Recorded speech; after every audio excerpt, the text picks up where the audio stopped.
I'm Tom Greer. I'm the owner of Greer's Hardware in Tremont, Utah. Second generation hardware store owner. So we've been here almost 50 years in Tremont and serving the community. We're a full line hardware store with building materials, kind of a small home center.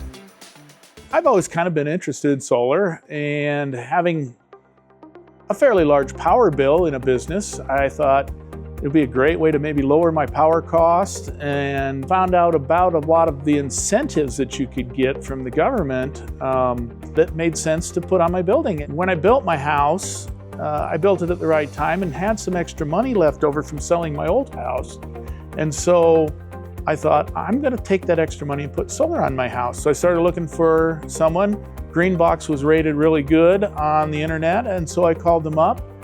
And they put solar on my house with batteries. Did a great job on my house. I've been super happy with it. My home bill is very, very reasonable.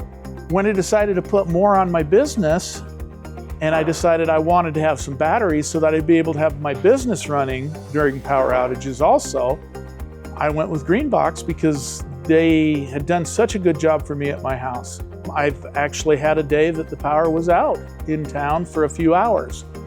And when that happened, we went right on to battery power. We were able to finish out the day and have sales go throughout the rest of the day without any problems at all. I definitely recommend Greenbox Solar. They've got great customer service, and they're very knowledgeable and helpful. You know, customer service, number one with them. And that's what I try to do with my business, and that's what they do with their business, and that means a lot to me.